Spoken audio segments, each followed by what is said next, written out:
test de phosphorescence 4.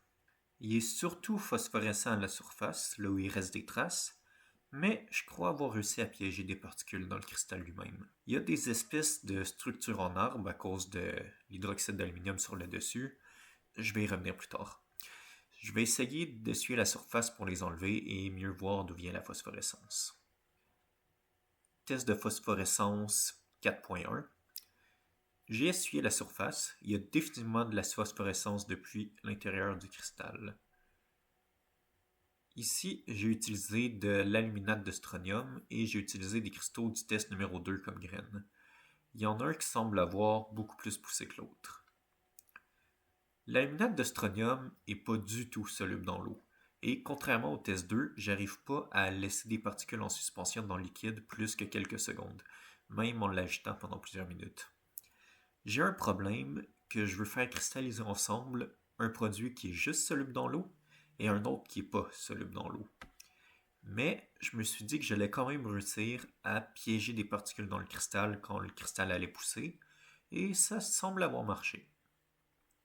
J'ai mis les particules en suspension, déposé la graine, laissé les particules tomber dessus, puis laissé le cristal se former. J'ai eu un problème auquel je ne me suis pas attendu par contre.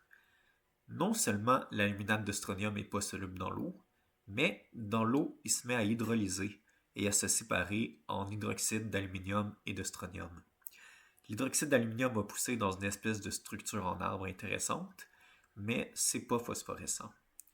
Donc, mon cristal est dans une course contre la montre pour piéger les particules phosphorescentes avant qu'elles se mettent à se diviser. J'ai pensé à différentes solutions pour éviter le problème de l'hydrolyse. Je pourrais les isoler en les piégeant dans quelque chose qui protégerait de l'eau, avec un spray coating hydrophobe ou genre de la colle ou résine. Je pourrais mettre un cœur phosphorescent isolé et faire pousser le cristal autour.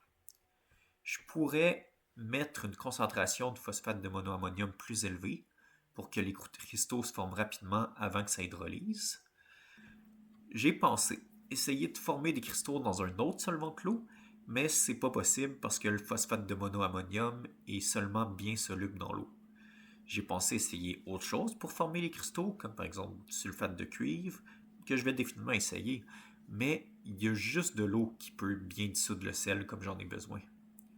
Et finalement, la solution la plus évidente est d'utiliser autre chose pour la phosphorescente qui hydrolyse pas.